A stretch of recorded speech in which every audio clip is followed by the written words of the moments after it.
Aksi nyata modul 1.4 Budaya Positif. Assalamualaikum warahmatullahi wabarakatuh. Salam kebajikan, rahayu untuk kita semua. Perkenalkan, saya Erni Yunita, calon guru penggerak Angkatan 7 Kabupaten Tangerang, dengan fasilitator Emis Yohana dan pengajar praktik Dia Nur Hakmalia. Latar belakang. Budaya positif perlu diciptakan dan dibangun secara bersama guna mencapai lingkungan pendidikan yang nyaman, aman, dan bahagia. Tentunya berpihak pada murid. Budaya positif memegang peranan penting dalam membentuk karakter murid, sehingga berbagi pemahaman dan berbagi praktik baik mengenai konsep inti budaya positif kepada rekan kerja sangat perlu untuk dilakukan. Tujuan aksi nyata antara lain adalah berbagi pemahaman dan pengalaman kepada rekan sejawat, menciptakan merdeka belajar dan mengajar sesuai tuntunan KHD, dan menumbuhkan budaya positif di sekolah dan menerapkan nilai-nilai kebajikan universal. Tolak ukur keberhasilan dari aksi nyata ini antara lain adalah untuk guru terciptanya pembelajaran dan pembiasaan yang menerapkan budaya positif, terbentuknya keyakinan kelas yang berpihak pada murid. Bagi siswa, membentuk pribadi yang merdeka baik jiwanya dan bahagia raganya, bebas berekspresi sesuai kodrat alam dan zamannya, serta mendapatkan dukungan penuh dari warga sekolah. Lini masa tindakan aksi nyata, berkonsultasi dengan kepala sekolah, mengimplementasikan pembiasaan budaya positif di kelas yang diajar, melakukan diseminasi kepada rekan sejawat, refleksi, evaluasi, dan merencanakan tindak lanjut. Kegiatan diseminasi penerapan budaya positif dilaksanakan di SMA Negeri 1 Kabupaten Tangerang pada hari Jumat tanggal 27 Januari dan hari Selasa tanggal 8 Februari 2023. Diseminasi budaya positif dihadiri oleh perwakilan kepala sekolah, guru-guru, staf tata usaha, dan peserta didik. Mari kita saksikan proses diseminasi penerapan budaya positif kepada rekan sejawat berikut ini.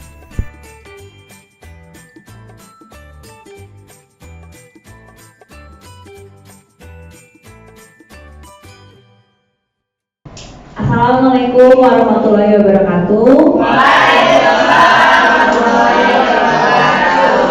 Alhamdulillahirobbilalamin, puji syukur marilah kita panjatkan kehadirat Allah Subhanahu wa taala atas berkat dan rahmatnya kita dapat berkumpul di sini dalam acara diseminasi penerapan budaya positif di sekolah oleh calon guru penggerak Angkatan 7 Kabupaten Tangerang, SMA Negeri 1 Kabupaten Tangerang.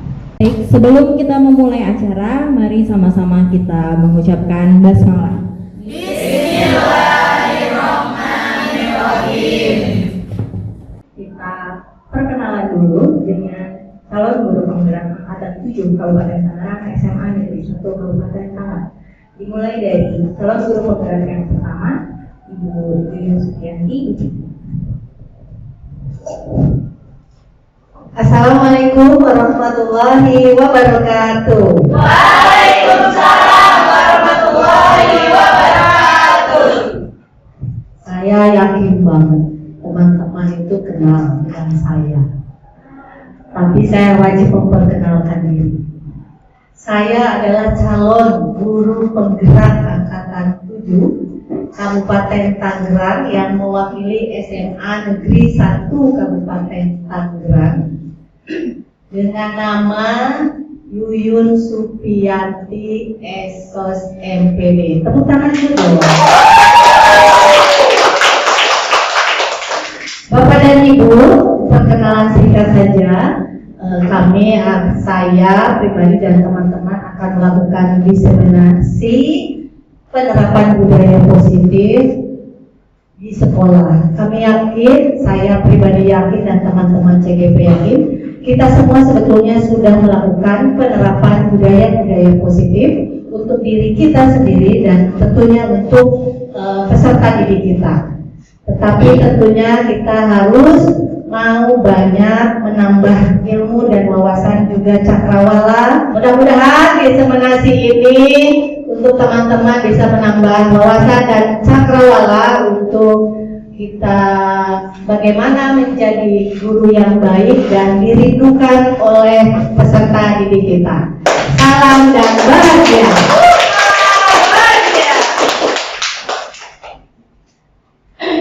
Terima kasih. Terima kasih kepada Ibu Restu atas kesempatannya. Teman-teman, Bapak Ibu yang berbahagia, salam dan bahagia. Perkenalkan, saya Marhatu Solihah, CGP Angkatan 7 Kabupaten Tangerang dari SMA Negeri 1 Kabupaten Tangerang. Semoga teman-teman di sini selalu bahagia untuk tetap berlanjut dalam diseminasi penerapan budaya positif di sekolah. Terima kasih. Ya baik, terima kasih Bu Restu. Oke, baik. Assalamualaikum warahmatullahi wabarakatuh. Waalaikumsalam warahmatullahi wabarakatuh. Perkenalkan, saya Devi Darsi, CGP Angkatan 7 dari SMA Negeri 1 Kabupaten Tangerang. Hari ini saya akan melakukan diseminasi terkait budaya positif yang akan kita terapkan di sekolah kita, yaitu SMA Negeri 1 Kabupaten Tangerang. Mudah-mudahan apa yang saya sampaikan nanti akan bisa diterapkan oleh Bapak Ibu guru nih ya di sekolah kita. Mungkin itu saja dari saya. Wassalamualaikum warahmatullahi wabarakatuh.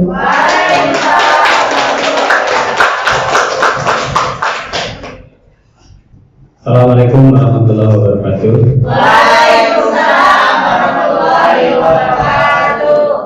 Perkenalkan, saya Victor Budiman, salah satu CGP calon guru penggerak Angkatan 7 Kabupaten Tangerang dari SMA Negeri 1 Kabupaten Tangerang.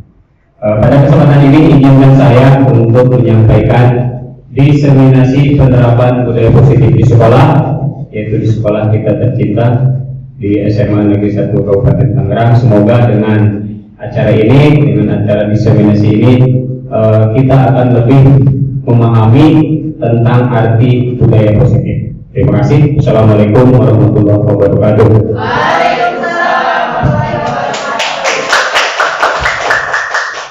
Terima kasih.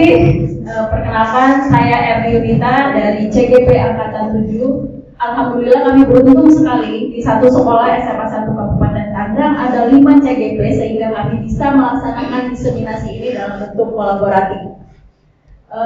Untuk kali ini kami menyampaikan penerapan budaya positif yang dalam sebulan 2 bulan ini sudah kami lakukan di sekolah, dan kami hanya ingin berbagi sedikit karena jika hanya kami 1-2 orang yang bergerak maka tidak akan terbentuk yang namanya budaya positif. Hanya nilai dan karakter masing-masing. Oleh karena itu kami menyampaikan hal ini. Mohon nanti kita bisa bersama-sama untuk menerapkan budaya positif di sekolah kita. Itu saja perkenalan dari saya. Terima kasih. Wassalamualaikum warahmatullahi wabarakatuh.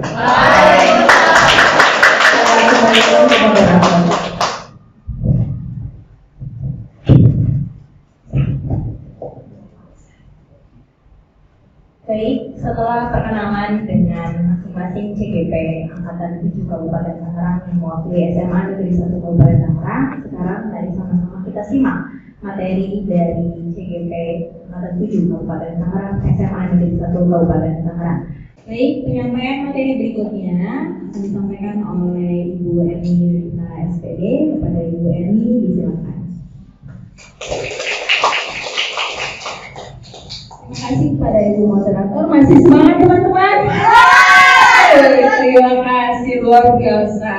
Jadi hari ini saya akan menyampaikan pembahasan dari hasil aksi nyata saya di SMA Negeri 1 Kabupaten Tangerang.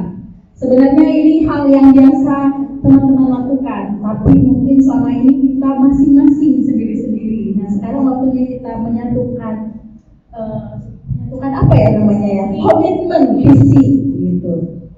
Saya sudah kenalkan, nggak usah ya? Langsung aja. Dalam kali ini saya akan menyampaikan beberapa bagian dari budaya positif. Yang pertama itu tentang perubahan paradigma, yang kedua disiplin belajar, yang ketiga motivasi diri, keempat kebutuhan dasar manusia, yang kelima itu keyakinan kelas, keenam posisi kontrol, dan yang ketiga segitiga restitusi. Seorang guru itu diibaratkan sebagai petani yang punya peran penting, tapi kita hanya petani, kita tidak punya hak untuk merubah anak. Kita hanya bisa menyediakan tempat yang baik, memberi pupuk dan mengawal pertumbuhannya, tanpa bisa mengubah apapun kodrat anak. Itu menurut Ki Hajat Dewantara.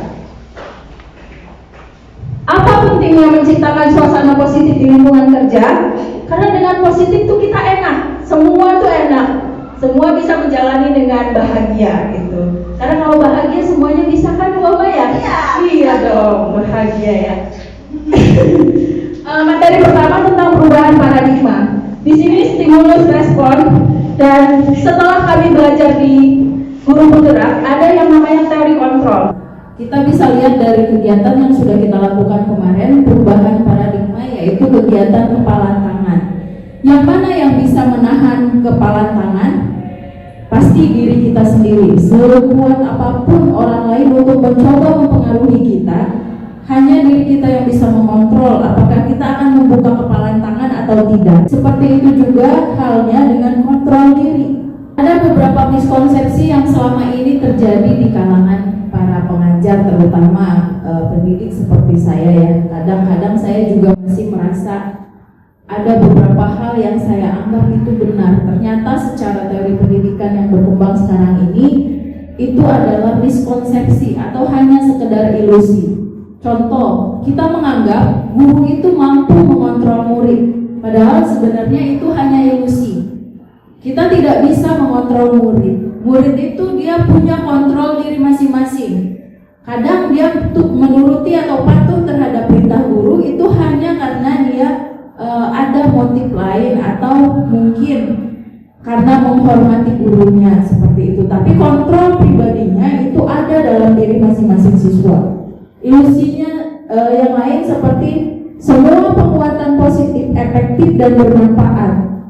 Kadang siswa tidak butuh penguatan positif dari kita dari luar, dia butuh penguatan positif dari dalam dirinya. Ilusi yang ketiga, kritik dan membuat orang merasa bersalah itu dapat menguatkan karakter. Ternyata kita salah selama ini. Kritik dan membuat orang merasa bersalah itu justru menurunkan harga diri seseorang atau siswa, justru membentuk karakter yang negatif pada diri siswa. Siswa cenderung merasa gagal, menjadi pribadi yang tidak berhasil. Ya, mereka merasa bersalah dan akhirnya membuat karakter yang negatif terhadap diri siswa atau murid.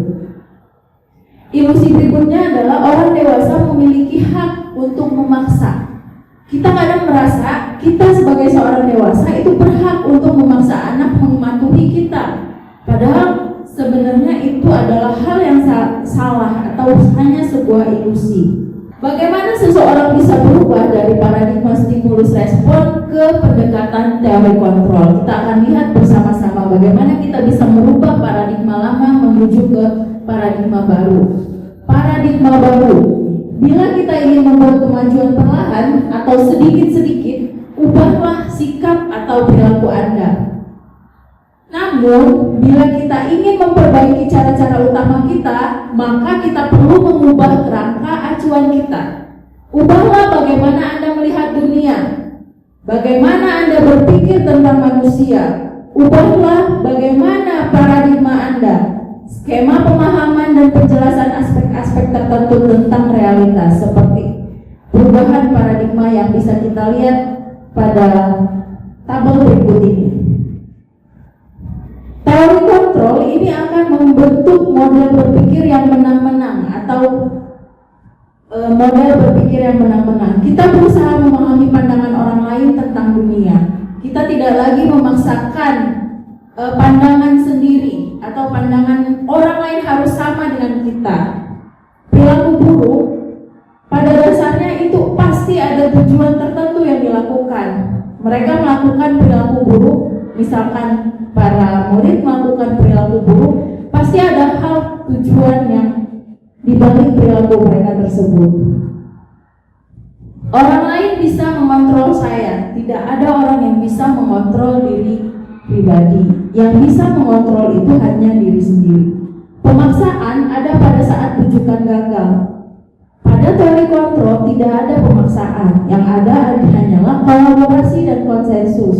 Ini akan menciptakan pilihan-pilihan baru yang lebih beragam dan nanti akan menghasilkan model berpikir yang menang-menang.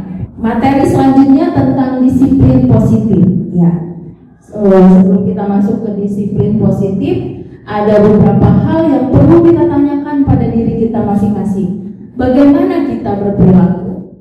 Mari kita tanyakan pada diri kita masing-masing supaya kita tahu disiplin diri kita seperti apa.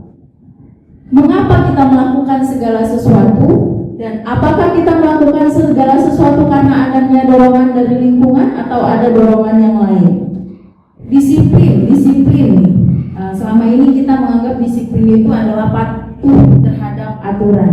Ternyata menurut kamus bahasa ini disiplin itu artinya belajar. Makna asal dari kata yang berkonotasi dengan disiplin diri dari murid-murid berasal dari kata Socrates dan Plato. Artinya, disiplin diri membuat orang menggali potensinya menuju sebuah tujuan apa yang dia hargai. Namun, seringkali di dalam budaya kita itu dijadikan salah pemaknaan. Disiplin itu dianggap sebagai sesuatu yang dilakukan seseorang pada orang lain untuk mendapatkan kepatuhan. Kecenderungan umum adalah menghubungkan kata disiplin dengan ketidaknyamanan, bukan dengan apa yang kita hargai. Mari kita rubah paradigma kita yang lama menganggap disiplin itu sebagai peraturan menjadi sebuah kepatuhan terhadap diri sendiri atau menghargai diri sendiri. Nih yang dianggap yang dimaksud dengan disiplin diri. Seseorang yang memiliki disiplin diri berarti mereka bisa bertanggung jawab terhadap apa yang dilakukannya karena mereka mendasarkan tindakan mereka pada nilai-nilai kebajikan universal yang diyakini oleh diri mereka. Tujuan disiplin positif bisa kita lihat di depan sini. Tujuan utama dari disiplin positif itu adalah menciptakan lingkungan yang positif, maka setiap warga sekolah dan pemangku kepentingan perlu saling mendukung, menghayati dan menerapkan nilai-nilai kebajikan yang telah disepakati bersama. Untuk dapat menerapkan tujuan mulia tersebut, maka seseorang pemimpin pembelajaran perlu berjiwa kepemimpinan sehingga dapat mengembangkan sekolah dengan baik agar terwujud suatu budaya sekolah yang positif sesuai dengan standar kompetensi pengelolaan yang telah ditetapkan. Tujuan mulia dari penerapan disiplin positif adalah agar terbentuk murid-murid yang berkarakter, berdisiplin, santun, jujur, peduli, bertanggung jawab, dan merupakan pembelajar sepanjang hayat sesuai dengan standar kompetensi lulusan yang diharapkan. Beberapa penerapan budaya positif yang sudah dilakukan di sekolah kami itu adalah penerapan 5S: senyum, sapa, salam, sopan, dan santun. Jadi setiap bertemu siapapun, guru, siswa, tamu, perbakti, dan semua warga sekolah dan orang luar yang ada di sekolah, maka kami menerapkan 5S: senyum, sapa, salam, sopan, dan santun. Nah, materi selanjutnya adalah teori motivasi perilaku manusia. Teori motivasi perilaku manusia ini ada dua, yaitu motivasi eksternal dan motivasi internal. Misalkan nih contoh satu, untuk menghindari ketidaknyamanan atau hubungan, seseorang kadang berperilaku baik, tapi tujuannya untuk menghindari ketidaknyamanan atau hubungan. Nah, contohnya apa yang akan terjadi bila saya tidak melakukannya?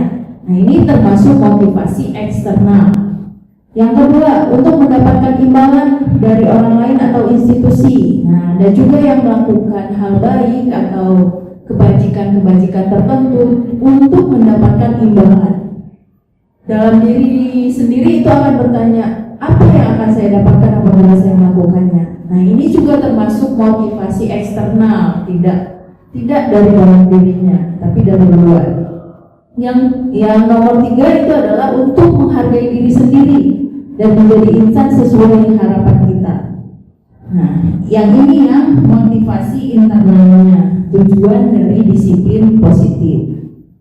Saya akan menjadi orang seperti apa bila saya melakukannya, atau sebaliknya, saya bisa dianggap seperti apa jika saya melakukan hal buruk. Gitu. Ini adalah motivasi internal atau motivasi intrinsik. Nah, ini yang nanti akan membentuk disiplin positif dalam pribadi masing-masing orang. Materi yang ketiga itu tentang kebutuhan dasar manusia. Kita lihat pertanyaan tematiknya. Ibu Ambar, guru wali kelas 10 MIA 1 di SMA Tunas Muda, sedang bingung menghadapi ulah salah satu murid di kelasnya. Sebut saja namanya Doni. Beberapa anak di kelas 10 MIA 1 telah datang padanya dan mengeluhkan Doni yang seringkali meminta bekal makan siang mereka dengan paksa. Jika Anda menghadapi situasi seperti Ibu Ambar, apa yang akan Anda lakukan? Menurut Anda, kira-kira apa alasan Doni melakukan hal itu? Nah, untuk lebih memahami lagi materinya, kita saksikan bersama-sama video berikut ini.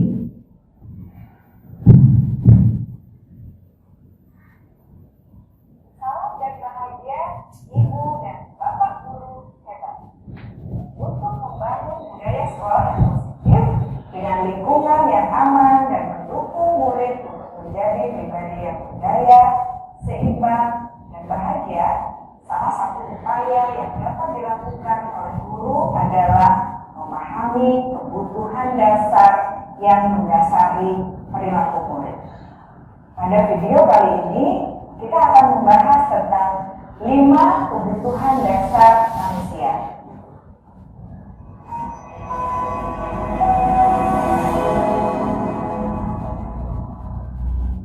Ki Hajar Dewantara dalam salah satu kutipannya menyatakan, kita ambil contoh perbandingannya dengan hidup tumbuh-tumbuhan. Seorang petani dalam hakikatnya sama kewajibannya dengan seorang pendidik yang menanam padi misalnya. Hanya dapat menuntun tumbuhnya padi. Ia dapat memperbaiki kondisi tanah, memelihara tanaman padi, memberi pupuk dan air, membasmi ulat-ulat atau jamur-jamur yang mengganggu hidup tanaman padi, dan lain sebagainya.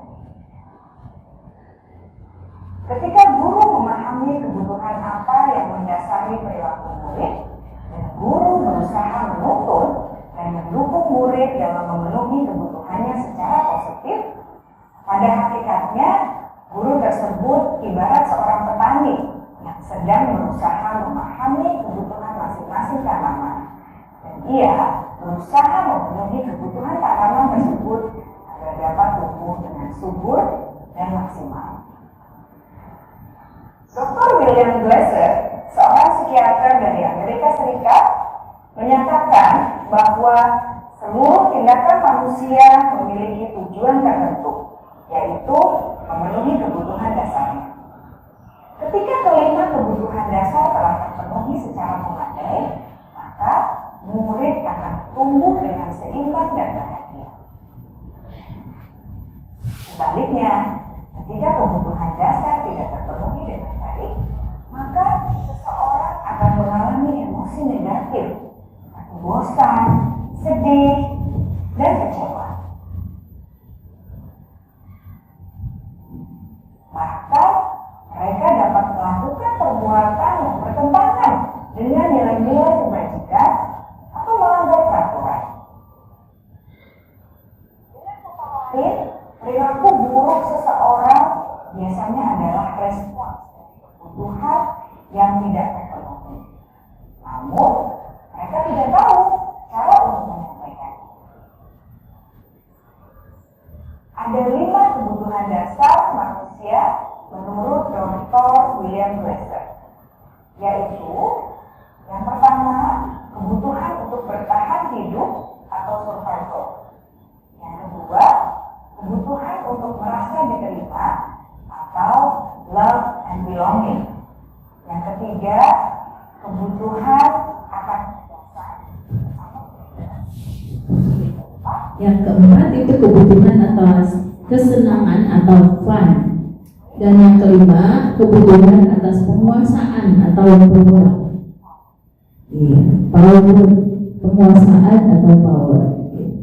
Kebutuhan dasar yang pertama adalah kebutuhan yang bersifat fisiologis untuk bertahan Nah, tadi kasusnya yang pertama mungkin dia punya kebutuhan survival yang tidak terpenuhi, misalnya kebutuhan makan, rumah, kesehatan, gitu ya. Kebutuhan yang kedua, ini kebutuhan yang pertama tadi si Doni, jika jawaban dia adalah karena dia lapar, artinya kebutuhan survivalnya yang tidak terpenuhi.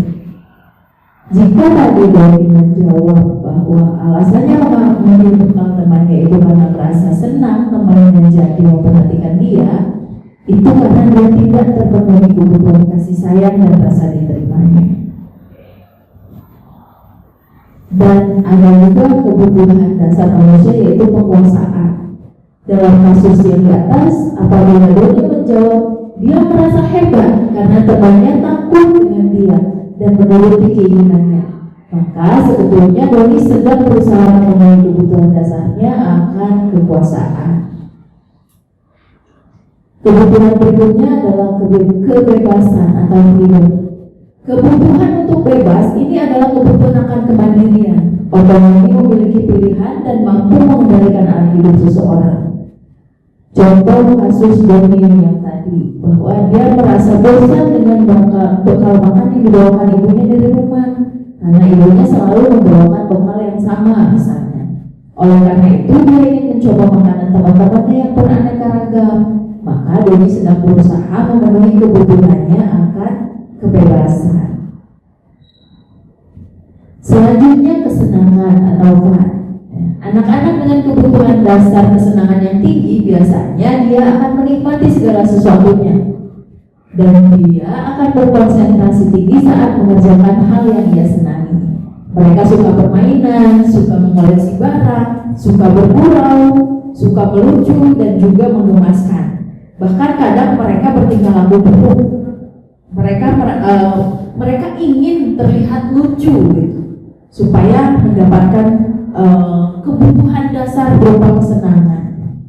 Dalam kasus tadi, Doni jika dia menjawab bahwa dia hanya iseng, nah itu artinya kebutuhan dasar akan kesenangan Doni tidak terpenuhi. Makanya dia mencari cara untuk memenuhi kebutuhan dasarnya dengan mengganggu teman-temannya mengambil makanan mereka. Menurut Dr. William Glasser, kapasitas untuk berubah ada di dalam diri kita. Jika kita dapat mengidentifikasi kebutuhan apa yang mendorong perilaku kita, maka perubahan perilaku positif dapat dimulai dengan mencari solusi untuk memenuhi kebutuhan tertentu dengan cara yang positif. Materi selanjutnya, dunia berkualitas. Dunia berkualitas itu adalah dunia yang ada di dalam pikiran kita. Antara kita dengan orang lain itu punya dunia berkualitas masing-masing. Tergantung apa yang kita gambarkan di dalam pikiran kita, di dalam imajinasi kita yang kita representasikan. Itu bisa berisi orang-orang, hal-hal yang terbaik dalam hidup kita, atau hal-hal yang membuat kita bahagia dan terpenuhi semua kebutuhan dasar. Yuk sekarang kita masuk mencoba melatih bagaimana gambaran dunia berkualitas kita. Di sini ada lingkaran di bawah ini. Buatlah gambar atau kata-kata yang menggambarkan hal-hal yang ingin Anda miliki dalam dunia berkualitas Anda saat ini. Ada beberapa hal yang bisa kita jadikan panduan. Yang pertama itu, siapakah orang-orang yang paling penting dalam hidup kita? Nilai-nilai kebajikan apa yang terpenting dalam hidup kita? Kalau kita menjadi orang yang ideal, karakter atau sifat apa yang paling diinginkan ada dalam diri kita? Terus, apa pencapaian kita yang sangat dibanggakan? Apa pekerjaan yang paling ideal bagi kita? Kemudian ceritakan bagian perjalanan hidup kita di mana kita merasa adalah titik puncak hidup kita. Apa yang paling bermakna dalam hidup kita? Nah, itu dunia berkualitas yang ada dalam representasi kita. Materi selanjutnya tentang keyakinan kelas. Keyakinan kelas. Kenapa tidak peraturan kelas? Keyakinan kelas ini lebih bermakna positif. Kalau peraturan biasanya dipenuhi dengan kata-kata negatif. Dilarang mencoreng tembok, dilarang bolos, atau jangan mengganggu teman pada saat belajar. Itu biasanya bahasa yang digunakan dalam peraturan. Kalau keyakinan, nah ini lebih menggambarkan nilai-nilai yang positif. Misalkan jangan mengganggu teman saat belajar, digambarkan menjadi tanggung jawab dan saling menghormati antar teman. Atau tidak boleh bolos, digambarkan dengan kata disiplin keyakinannya. Nanti dari peraturan kelas ini akan keyakinan kelas akan terbentuk keyakinan kelas, kemudian dari keyakinan kelas itu akan membentuk lingkungan yang positif. Jika semua sudah menerapkan lingkungan yang positif, maka akan terbentuk budaya positif. Ini keyakinan kelas. Bagaimana membentuk keyakinan kelas? Keyakinan kelas ini saya sudah terapkan ke beberapa kelas yang saya ajar dari 11 MIPA 1 sampai MIPA 6. Kami menggunakan aplikasi untuk membuat keyakinan kelas bersama. Saya tanya semua siswa itu, apa sih dunia berkualitas kalian? Apa impian kalian terhadap kelas ini? Bagaimana keinginan kalian ke depannya untuk kenyamanan kalian di dalam kelas ini? Keyakinan kelas ini bersifat lebih abstrak daripada peraturan yang lebih rinci. Kalau peraturan itu lebih rinci dan lebih konkret ya. Keyakinan kelas ini berupa pernyataan-pernyataan universal, kemudian harusnya tidak terlalu banyak supaya mudah diingat dan dipahami. Nanti buat akronim apa yang memudahkan kita untuk mengingat dan memahaminya. Keyakinan kelas sebaiknya sesuatu yang dapat diterapkan di lingkungan tersebut, gak usah muluk-muluk. Keyakinan kelas itu yang penting bisa diterapkan di kehidupan dan di lingkungan yang ada. Semua warga kelas hendaknya ikut berkontribusi dalam membuat keyakinan kelas lewat kegiatan curah pendapat dan bersedia untuk meninjau kembali. Nilai-nilai keselamatan atau kesehatan inilah yang kita sebut sebagai suatu keyakinan, yaitu nilai-nilai kebajikan universal yang disepakati baik secara tersurat ataupun secara tersirat. Tidak memperhatikan suku ya, suku, negara, bahasa, agama, pokoknya netral. Nilai-nilai kebajikan ini menekankan pada keyakinan seseorang dan akan lebih memotivasi seseorang dari dalam. Seseorang akan lebih tergerak dan bersemangat untuk menjalankan keyakinannya daripada hanya sekedar mengikuti serangkaian peraturan tertulis tanpa makna. Karena berasal dari dalam diri masing-masing dan berawal dari curah pendapat masing-masing warga kelas, maka mereka akan lebih menerapkan keyakinan kelas mereka yang sudah disepakati. Apa bedanya peraturan dengan keyakinan? Kita bisa lihat di tabel ini ya. Contohnya, nih, kalau peraturan itu biasanya bahasanya selalu kembalikan buku ke tempatnya. Keyakinan kelas kita rubah menjadi tanggung jawab. Nah, itu nilai kebajikan yang dituju. Kemudian dilarang mengganggu orang lain. Keyakinan kelasnya adalah menghormati orang lain dan diri sendiri. Hadir di sekolah 15 menit sebelum pembelajaran dimulai. Bagaimana bentuk keyakinan kelasnya? Komitmen, berkomitmen dan menghormati orang lain. Dilarang melakukan kekerasan. Apa bentuk keyakinan kelas yang bisa kita gunakan? Keselamatan, menghormati orang lain. Dilarang menggunakan narkoba. Keyakinan kelasnya adalah kesehatan. Gunakan masker. Apa keyakinan kelasnya? Kesehatan dan keselamatan. Jangan berlari di kelas atau di koridor. Keyakinan kelas apa yang kita bangun di situ? Keselamatan dan keamanan. Itu perbedaan bahasa dari perbedaan antara peraturan dan keyakinan kelas. Dalam keyakinan kelas itu ada nilai-nilai kebajikan universal yang kita tonjolkan, dan itu yang terus kita pancing ke anak-anak, kita stimulus setiap hari supaya menjadi budaya positif yang tertanam dalam diri siswa-siswa kita.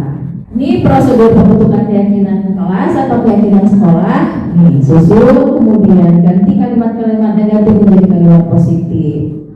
Kemudian dibuat poster, bisa juga dibuat dengan Canva, gitu, dengan aplikasi ya. Kami kemarin menggunakan Mindmeter, dan di sana kan langsung keluar tampilan. Nanti saya tunjukkan hasilnya. Ini prosedur pembentukan keyakinan kelas. Tinjau kembali daftar surat pendapat yang sudah dicatat, kemudian tinjau ulang keyakinan sekolah secara bersama-sama. Setelah selesai dibuat, maka semua warga dipersilakan untuk meninjau ulang dan menyetujuinya dengan menandatangani keyakinan kelas, termasuk guru dan semua warga atau murid. Keyakinan kelas atau keyakinan sekolah selanjutnya bisa ditempelkan di dinding kelas supaya mudah terlihat dan semua warga gampang mengingatnya. Ini contoh kegiatan membuat keyakinan kelas. Ini contoh dari CGP ya, membuat keyakinan kelas kemudian ditempel. Nah, ini hasil aksi nyata saya pada saat kita praktikum kegiatan budaya positif.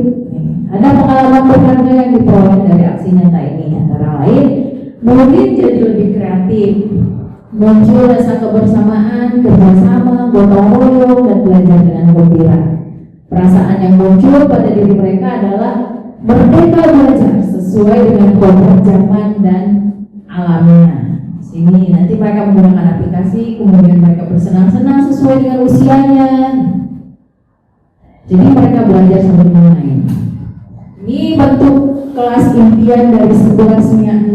Ada yang kompak, terus jaga kebersihan kelas, selalu tertib, dan banyak lagi kata-katanya. Kemudian kami rangkum, kami ambil kata yang samanya, nanti menjadi sebuah keyakinan kelas. Ini hasil Mentimeter. Ini hasil Mentimeter kelas 11 MIPA 2. Bagaimana kelas impian Anda? Mereka semua menulis hal-hal yang baik, bersih, disiplin, karena memang di dalam diri pribadi itu sudah tertanam nilai-nilai kebajikan. Nah, itu yang harus kita perkuat, itu yang harus selalu kita asah dan selalu kita ingatkan. Ini kesepakatan kelas dari hasil Mentimeter tadi dirangkum. Contoh kesepakatan kelas 11-6 yang ditempel dan disimpan di handphone masing-masing juga ada juga yang ditempel di kelas. Yang pertama itu berakhlak mulia. Itu mereka punya nilai keyakinan. Yang pertama itu berakhlak mulia.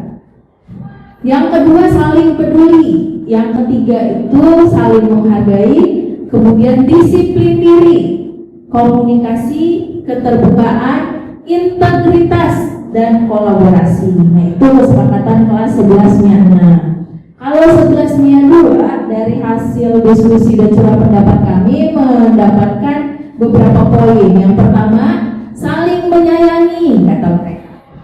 Mereka bersepakat untuk saling menyayangi. Kemudian pada saat belajar, untuk berbicara mereka harus menghormati orang lain dengan angkat tangan sebelum bicara. Kemudian menyimak saat yang lain berbicara. Ini rasa saling menghormati. Lalu yang keempat, saling peduli satu sama lain. Yang kelima, rajin belajar dan tekun. Dan yang keenam, selalu melakukan hal-hal yang terbaik. Ini kesepakatan kelas 11-5, selalu kompak, saling menghargai, menggunakan HP secara bijak, disiplin, kondusif pada saat KBM berlangsung, konsisten dengan apapun yang mereka katakan dan perbuat, terus menjaga kebersihan, berani mengemukakan pendapat, dan ada juga mereka juga menetapkan sanksi. Padahal sebenarnya ya kita tidak boleh menerapkan hukuman, yang ada itu adalah konsensus. Nanti nggak apa-apa pelan-pelan ya. Sanksi bagi yang melanggar itu melaksanakan piket kelas pada hari tersebut walaupun mereka tidak jadwal piketnya. Nih, kita bisa lihat perbedaan hukuman dan konsekuensi atau sanksi. Kita lihat ada beberapa tindakan guru. Coba nih kita amati sama-sama. Mencatat 100 kali dalam buku kalimat, saya tidak akan terlambat lagi karena dia terlambat ke sekolah. Nah, ini adalah hukuman. Hukuman ini akan membentuk citra diri negatif dari siswa-siswi kita. Ada contoh nih, membersihkan tumpahan air di meja tulis karena tersenggol pada saat belajar. Nah, ini salah satu sanksi atau konsekuensi atas kesalahan yang dia lakukan. Dia harus bertanggung jawab dengan membersihkan tumpahan air di meja. Atau bisa juga seperti ini, lari mengelilingi lapangan basket 2 kali karena terlambat 10 menit untuk pelajaran PJOK. Karena memang pelajaran PJOK ini bukan hukuman, tapi ini adalah konsekuensi atas keterlambatannya mengikuti pelajaran PJOK. Baru dengar istilah dihukum oleh penghargaan. Mengapa penghargaan bisa jadi sebuah hukuman? Karena nih, banyak beberapa catatan selama ini kan seringkali kita mendisiplinkan siswa, mendisiplinkan anak itu dengan iming-iming penghargaan. Ini tidak baik, karena pengaruhnya hanya jangka pendek dan jangka panjang. Pengaruh penghargaan ini juga nanti akan menghukum jadinya.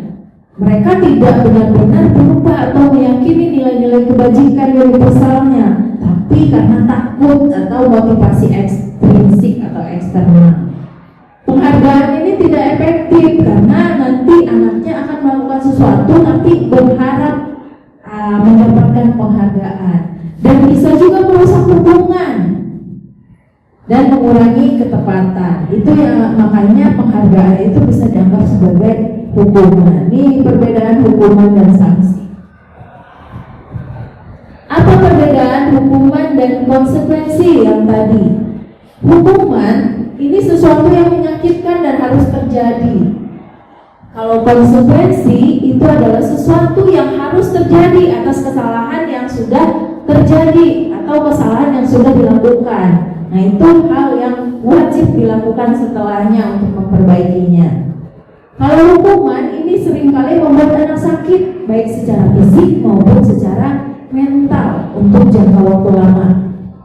Sementara kalau konsekuensi ini membuat anak merasa tidak nyaman, tapi hanya dalam jangka waktu pendek. Hukuman ini bisa membuat anak atau siswa membenci kedisiplinan. Nah, kalau konsekuensi, anak akan lebih menghargai disiplin. Hukuman bersifat paksaan, sementara kalau sanksi atau konsekuensi ini adalah stimulus dan respon. Hukuman ini akan membentuk konsep diri yang buruk, sementara konsekuensi dapat membentuk konsep diri yang baik. Selanjutnya, anak belajar untuk menyembunyikan kesalahan jika terus dihukum. Mereka takut dihukum, jadi saya tidak tahu, enggak, bukan saya kok. Karena mereka berusaha untuk menyembunyikan kesalahan. Sementara kalau sanksi dan konsekuensi ini, anak belajar untuk mematuhi peraturan, karena mereka tahu konsekuensinya seperti apa. Hukuman sering juga membuat anak merasa marah, kemudian muncul rasa bersalah, kemudian dipermalukan, merasa tidak dihargai. Konsekuensi ini lebih baik, dia akan kehilangan hak tapi hanya sementara dalam jangka waktu pendek. Dia dibuat tidak nyaman, kemudian diasingkan, tapi hanya dalam jangka waktu pendek. Jadi tidak berpengaruh panjang terhadap konsep diri anak. Selanjutnya materi tentang posisi kontrol. Sebagai guru kita ada 5 posisi kontrol. Kita bisa bertindak sebagai penghukum, bisa juga sebagai pembuat rasa bersalah. Kadang kita harus menjadi seorang teman atau menjadi pemantau. Nah, posisi yang paling bagus dan paling ideal itu adalah posisi manajer. Tapi sekali waktu guru boleh turun menjadi posisi, maksudnya bukan turun ya, guru boleh sesekali waktu menjadi posisi pemantau, atau sesekali waktu kita harus sebagai teman, supaya karena mengingat usia anak-anak kita ini anak-anak remaja ya. 5 posisi kontrol ini akan menentukan identitas siswa-siswa kita. Identitas gagal, identitas berhasil tapi kontrol dari luar, atau identitas berhasil tapi kontrol dari dalam diri, tidak tergantung orang lain. Mau ada tidak guru tersebut atau ada tidak pemantau atau pengawasnya, maka mereka akan tetap berperilaku positif. Nah, ini yang paling baik. Pada posisi penghukum, guru biasanya itu menghardik. Kalau membuat rasa bersalah, guru biasanya berkata lemah lembut, tapi kata-katanya membusuk. Misalkan, kamu seharusnya tahu dong dan tidak melakukan ini, nanti ibu kena hukum sama kepala sekolah. Emang kamu nggak kasihan sama ibu? Tuh kalau dia membuat rasa bersalah, murid akan meletakkan guru di dalam dunia berkualitas. Tapi dari pembuat rasa bersalah ini, maka dampaknya pada siswa itu akan merasa rendah diri. Kalau sebagai penghukum, dampaknya terhadap siswa itu akan mengulangi kesalahannya. Sebagai teman, nah ini juga tidak baik kalau terus-terusan, karena dampaknya terhadap siswa akan menjadi lemah, tidak mandiri dan tergantung pada guru atau pada orang lain. Sebagai pemantau, ini tidak terlalu baik. Dia menitik beratkan pada sanksi atau hadiah untuk dirinya, itu pada dampaknya pada murid itu. Karena gurunya hanya melihat peraturannya apa, kemudian siswa akan menjelaskan peraturannya. Ya udah, lain kali jangan diulangi, gitu. Sebagai manajer, bagaimana caranya saya bisa memperbaiki keadaan? Nah, itu nanti siswanya akan merasa gimana nih caranya supaya saya bisa memperbaiki kondisi ini. Siswa akan menemukan caranya sendiri dan akan lebih bertanggung jawab. Dia akan menjadi pribadi yang lebih kuat. Dia akan mengevaluasi dirinya dan tahu bagaimana cara memperbaiki kesalahan tersebut. Nah, ini dampaknya jika kita berperan sebagai posisi manajer terhadap siswa-siswi atau murid-murid kita. Selanjutnya tentang restitusi. Apa sih restitusi? Restitusi ini proses menciptakan kondisi bagi murid untuk memperbaiki kesalahannya tadi dari posisi manajer tadi ya. Nah, ini namanya restitusi. Ini proses yang akan memperbaiki kesalahan siswa-siswa tersebut sehingga mereka bisa kembali ke kelompok mereka dengan karakter yang lebih kuat. Ini ciri-ciri restitusi. Yang pertama, bukan untuk menebus kesalahan, namun untuk belajar dari kesalahan. Kemudian memperbaiki hubungan, lalu berupa tawaran, bukan paksaan. Restitusi ini menuntut untuk melihat ke dalam diri. Apa sih kebutuhan dasar saya yang harus saya penuhi? Restitusi mencari kebutuhan dasar yang mendasari tindakan tersebut, supaya dia tahu saya harus memenuhi kebutuhan dasar ini dengan cara yang lebih positif. Restitusi diri adalah cara yang paling baik. Restitusi ini fokus pada karakter, bukan tindakan. Fokus pada solusi. Kemudian restitusi mengembalikan murid yang berbuat salah pada kelompoknya dengan tanpa rasa bersalah. Mari kita simak video tentang posisi kontrol berikut ini.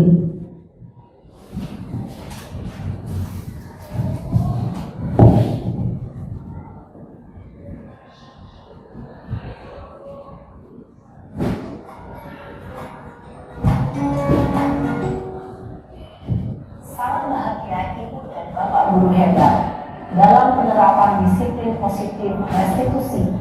Salah satu program yang dikembangkan adalah posisi kontrol.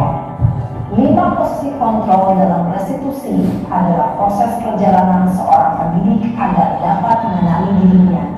Pada video kali ini, kita akan membahas tentang 5 posisi kontrol yang dikembangkan oleh Diane Dawson dan contoh penerapannya.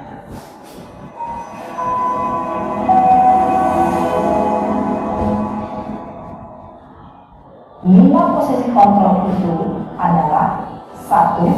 Posisi penghukum, 2.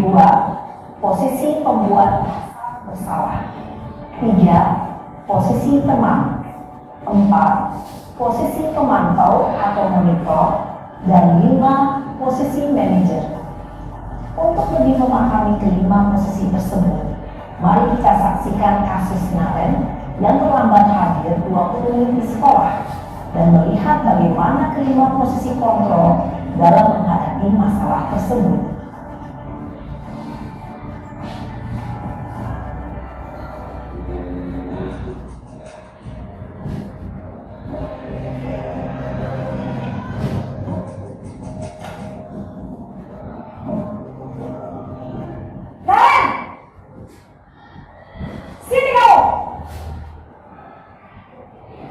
Selamat pagi, Bu. Selalu terlambat. Kamu deh, pasti terlambat. Maaf, Bu. Saya... Apa? Apa coba? Alasan kamu apa lagi? Kapan sih kamu tidak terlambat? Malas sekali ya kamu jadi anak. Saya... Dasar pemalas. Gak kapok-kapok sih kamu. Sudah berapa kali terlambat? Sana, kamu keliling lapangan basket 2 kali. Kenapa saya harus keliling lapangan basket, Bu? Kenapa? Kamu melawan ibu? Berani-beraninya jawab. Sudah terlambat, masih berani jawab pula. Sekarang, keliling lapangan basket 5 kali sekalian. Biar kapok. Cepat. Pergi sana ke lapangan basket. Posisi penghukum biasanya berbicara dengan nada tinggi, menghardik, menunjuk-nunjuk, menyakiti, dan menyindir. Hukuman bisa berupa fisik maupun psikis. Ibu dan bapak guru hebat. Dampak yang terjadi pada murid ketika guru berada pada posisi penghukum adalah murid cenderung akan memberontak, bahkan Terlambat lagi, Nak. Ya Tuhan, Naren. Kamu senang ya bikin ibu susah ya? Kalau kamu terlambat lagi, nanti ibu yang ditegur bapak kepala sekolah, Nak. Disangka ibu tidak bisa membina kamu. Duh, gimana ini? Maaf, Bu. Duh, Gusti Naren. Kamu suka ya kalau ibu ditegur bapak kepala sekolah? Terus, sekarang ibu harus tulis apa ini di buku absen? Ini kamu sudah sering terlambat loh. Ibu harus apa coba? Maaf, Bu. Maaf sekali. Ya sudah, lain kali jangan. posisi pembuat rasa bersalah berbicara dengan nada tenang, cenderung lembut. Namun kata-kata yang diutarakan membuat murid merasa menjadi orang yang gagal, memandang buruk dirinya sendiri, merasa tidak berharga, dan tidak sanggup membahagiakan orang lain. Ketika guru mengambil posisi pembuat rasa bersalah, murid akan menganggap dirinya yang bersalah dan ia akan menyimpan emosi negatif tersebut di dalam dirinya. Malah menyalahkan ibu kamu. Kamu bukannya anak yang malu nyalain? Iya benar, konsekuensinya demikian. Jadi nanti jam 9.30 pas istirahat, kamu harus tinggal di kelas. Baiklah, menurut kamu, Ya, tentu posisi manajer. Posisi ini memang posisi ideal. sekarang kamu harus kembali ke kelas belajar. Baik, Bu. Terima kasih. Posisi manajer adalah posisi kontrol yang disarankan untuk membimbing murid memiliki sikap disiplin yang positif, yaitu murid yang mandiri, bertanggung jawab, dan dapat ibu dan bapak guru hebat. Setelah mengamati adegan kelima posisi kontrol tadi, kira-kira posisi mana yang paling ideal? Posisi mana yang dapat menunjang motivasi intrinsik murid? Ya, tentu posisi manajer. Posisi ini memang posisi ideal dan ingin dituju setiap pendidik. Pada posisi inilah, guru dapat menerapkan disiplin positif yang berpihak pada murid, yang memerdekakan murid. Perjalanan seorang pendidik tentunya tidak mudah untuk sampai pada posisi seorang manajer. Namun, tujuan kita pasti, yaitu menciptakan murid-murid yang mandiri, merdeka, dan bertanggung jawab. Semoga penggambaran 5 posisi kontrol yang telah diperlihatkan ini dapat menjadi ajang refleksi bagi kita semua agar dapat terus mengasah dan menerapkan. Itu Bapak Ibu Guru. Jadi ada 5 posisi kontrol. Posisi manajer itu adalah posisi yang dianggap paling berpihak pada murid. Tapi tadi juga dikatakan kita tidak bisa serta-merta langsung sampai ke posisi manajer. Tentunya bertahap dan semuanya butuh proses, dan yang pasti kita berproses semua untuk menjadi lebih baik dari hari ke hari. Terakhir materinya tentang segitiga restitusi. Di sini segitiga restitusi ini ada 3 tahapan. Yang pertama, untuk menstabilkan identitasnya terlebih dahulu, kemudian memvalidasi tindakan yang salah, lalu menanyakan keyakinan. Ini tahapan segi 3 restitusi untuk bisa si anak nanti kembali ke komunitasnya atau kelompoknya tanpa rasa bersalah, gitu. Anak menjadi lebih baik. Bagaimana cara menstabilkan identitas? Nih, setiap orang kita katakan kepada anak tersebut, setiap orang pasti pernah melakukan kesalahan. Itu harus kita sadari. Kamu bukan satu-satunya yang pernah melakukan ini. Saya pun pernah melakukan kesalahan ini. Nah, setelah stabil identitasnya, lalu kita validasi tindakan yang salah. Ya, tadi kamu tentu punya alasan kenapa kamu melakukan kesalahan tersebut. Misalkan dia terlambat. Kenapa tadi kamu terlambat? Kamu pasti punya alasan tertentu kan? Itu, coba alasannya kenapa.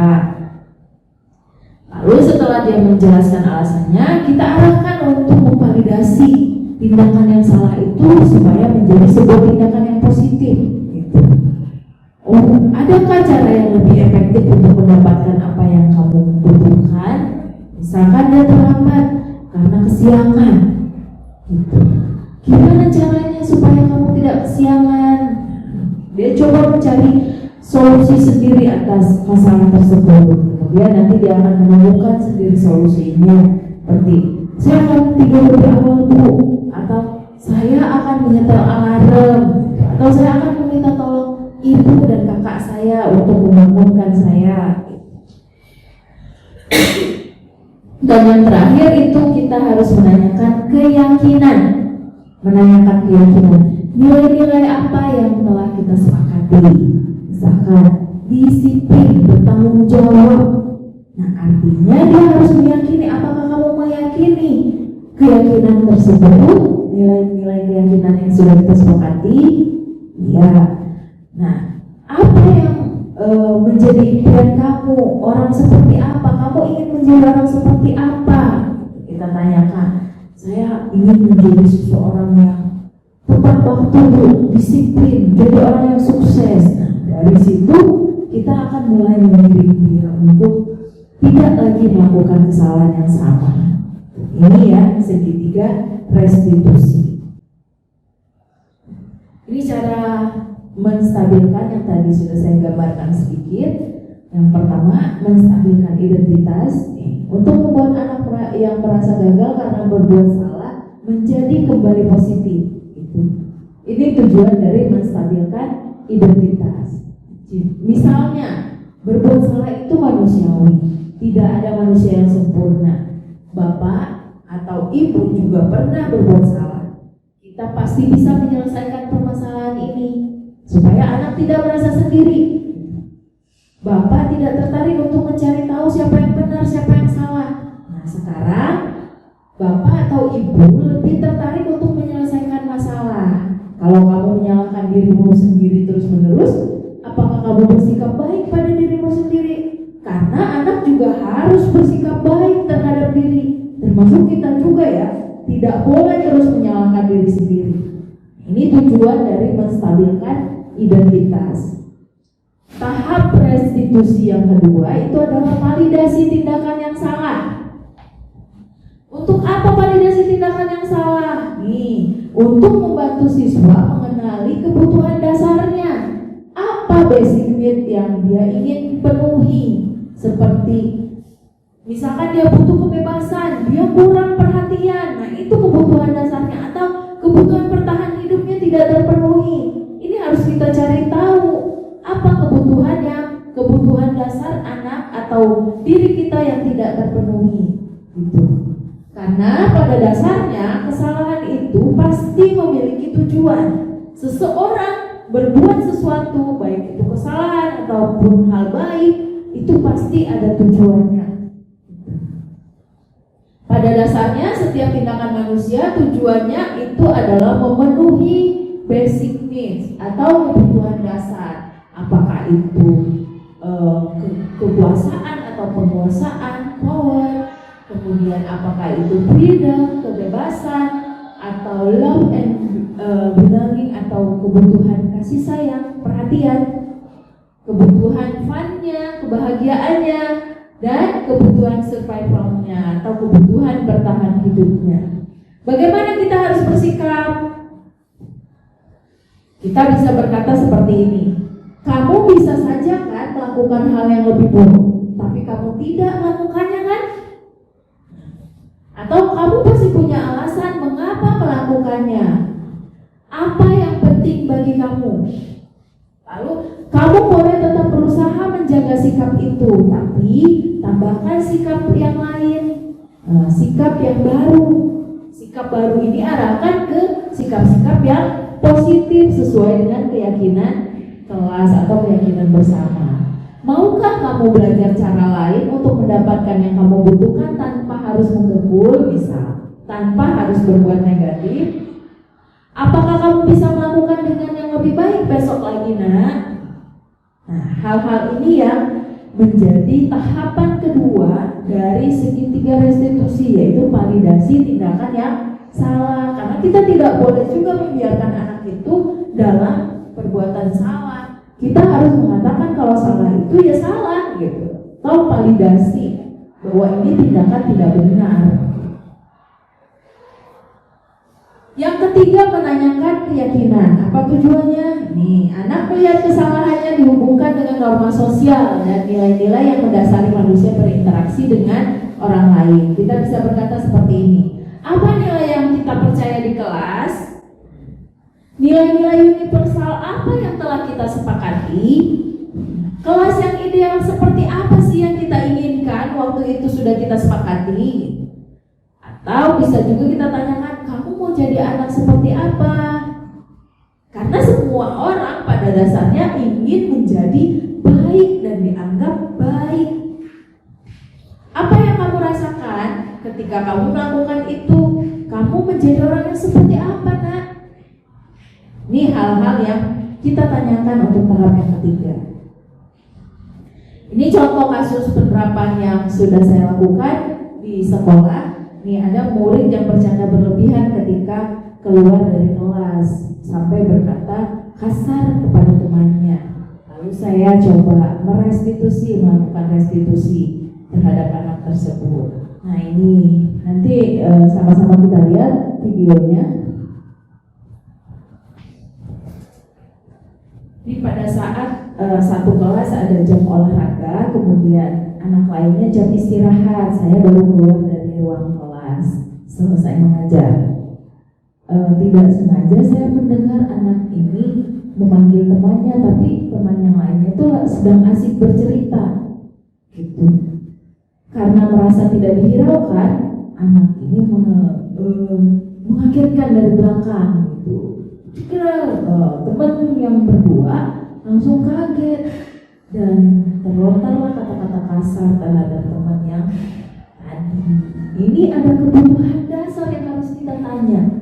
Kebutuhan dasar dari tiga anak ini. Satu, ada kebutuhan dasar kasih sayang, perhatian, dan satunya itu ada kebutuhan dasar survival, merasa harus bertahan nih. Kenapa saya diganggu? Atau kebebasan saya terganggu, gitu. Itu ya. Berikut adalah videonya.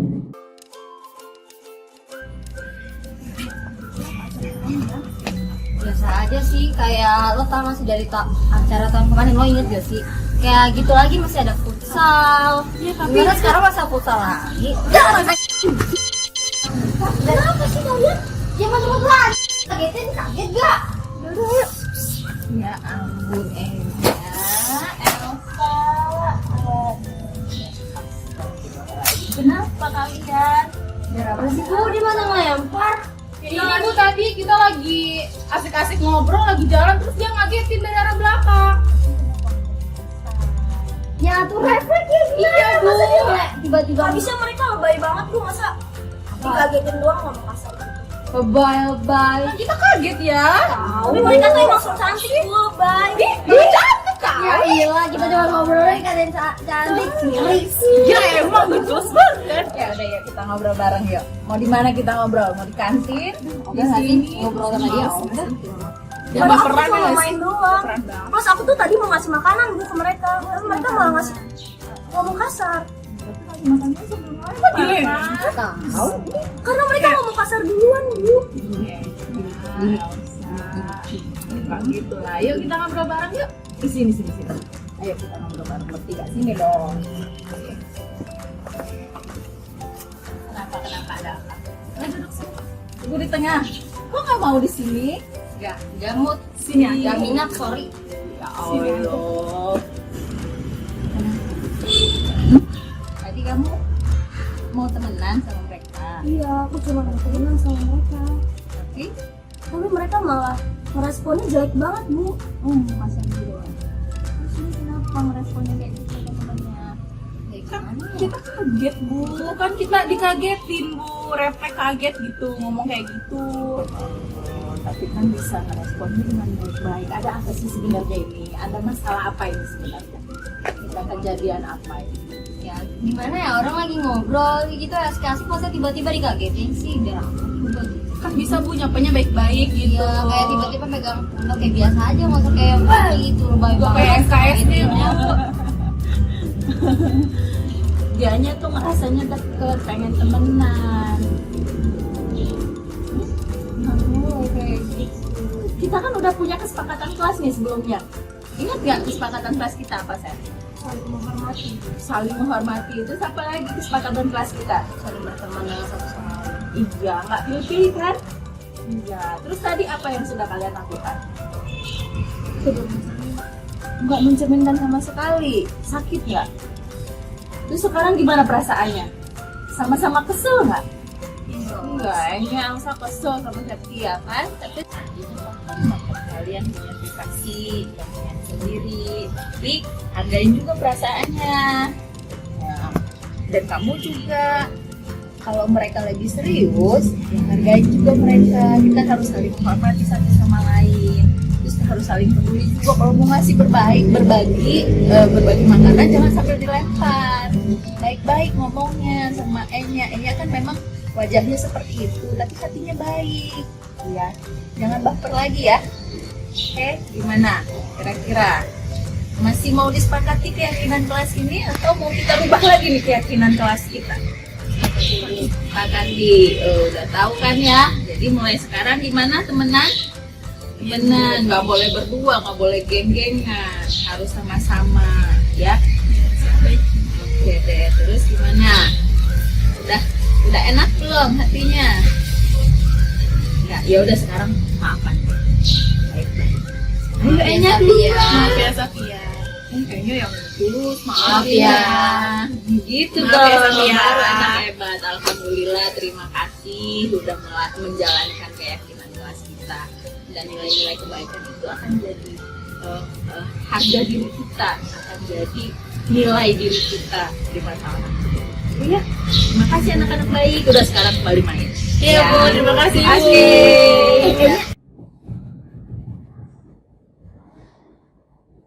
Nah, itu tadi Bapak Ibu Guru, rekan sejawat sekalian. Sebelum kita akhiri sesi diseminasi pada hari ini, ada beberapa intervensi yang bisa membuat murid kembali ke tujuan semula dengan cukup singkat dan dengan cara non konfrontatif. Apakah kamu ingin berbuat lebih baik? Kita bisa tanyakan dengan lembut ya. Apakah saat ini kamu sedang menjadi orang yang sedang kamu inginkan? Gitu. Apakah kamu bisa mengubah kegiatan atau perilaku kamu saat ini menjadi sikap yang lebih membantu? Atau apakah wajar membuat kesalahan? Bisakah kita memperbaikinya? Gitu. Apa yang kamu lakukan saat ini sudah oke? Kita tanyakan kepada anak. Gitu. Kapan kamu siap untuk mulai menjadi lebih baik lagi dari sebelumnya? Peraturannya apa? Sepertinya kamu punya masalah, saya bisa bantu apa? Saat ini kamu seharusnya berbuat apa? Sesuai dengan keyakinan bersama. Apa yang saya bisa bantu agar kamu bisa melakukannya? Kita harus juga menawarkan bantuan. Kemudian, apakah saya bisa bantu kamu agar dapat segera mulai? Ada juga, apakah tugas kamu saat ini? Terus, bagaimana kamu ingin diperlakukan pada kegiatan ini? Bisakah kamu melakukannya? Apa yang kamu inginkan dan peraturannya apa? Ini beberapa intervensi yang bisa kita lakukan untuk membantu murid kembali ke tujuan semula dengan waktu yang cukup singkat dan cara non-konfrontatif. Nah, terima kasih Bapak Ibu Guru, itu beberapa hasil diseminasi dalam 1-2 bulan penerapan budaya positif di sekolah ini. Semoga kita semua bisa menerapkan budaya positif dan bisa membentuk lingkungan yang positif di sekolah ini. Oke, sip. Terima kasih teman-teman. Masih semangat? Kalau saya sebut gajah, bilang kecil gitu ya. Kalau semut besar, oke. Gajah kecil, semut besar. Terima kasih. Saya tutup dan kembalikan kepada moderator. Assalamualaikum warahmatullahi wabarakatuh. Waalaikumsalam warahmatullahi wabarakatuh. Assalamualaikum warahmatullahi wabarakatuh. Saya Yuyun Supianti, guru sosiologi di SMA Negeri 1 Kabupaten Tangerang. Saya rekan sejawat dari calon guru penggerak atas nama Erni Yunita Angkatan 7 Kabupaten Tangerang. Hari ini saya mendapatkan pengimbasan penerapan budaya positif yang dilakukan Bu Erni selama 2 bulan yang lalu. Hal ini mendapatkan informasi yang luar biasa bagi saya untuk menerapkan budaya positif di pembelajaran saya kelak. Terima kasih Bu Erni, saya belajar tentang keyakinan kelas dan restitusi yang akan saya lakukan. Assalamualaikum warahmatullahi wabarakatuh. Perkenalkan, saya Ahmad Jumaidi, salah satu peserta dari seminar yang dilaksanakan oleh Ibu Erni Yunita, CGP Angkatan 7 Kabupaten Tangerang. Dari apa yang sudah disampaikan oleh Ibu Erni, saya mendapatkan banyak pengalaman baru yang bisa saya terapkan di dalam kelas, terutama mengenai tentang bagaimana kita membuat keyakinan kelas dan juga bagaimana kita membuat segitiga restitusi agar siswa mampu merespon apa yang dia perasakan. Terima kasih. Assalamualaikum warahmatullahi wabarakatuh. Assalamualaikum warahmatullahi wabarakatuh. Nama saya Rida Rizkyani. Saya salah satu guru di SMA 1 Kabupaten Tangerang.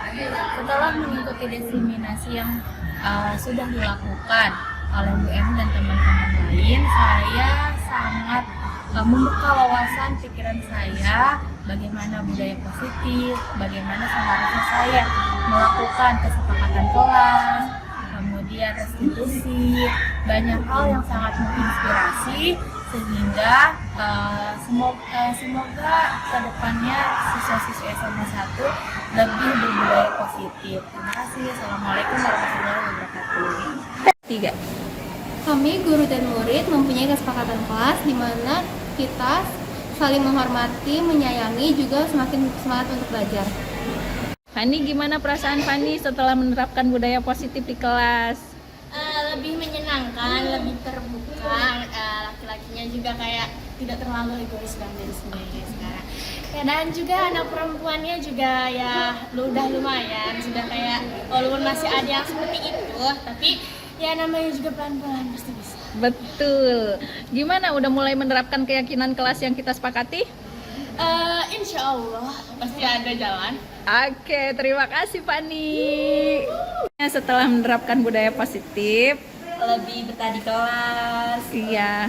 Di kelas lebih kayak terbuka satu sama lain, lebih gak pada egois, lebih kayak kekeluargaannya ada, terus bisa saling menghargai, saling senyum, saling sapa setelah menerapkan budaya positif. Budaya. Oke, terima kasih. Kita mulai praktek kita pada siang hari ini, mari kita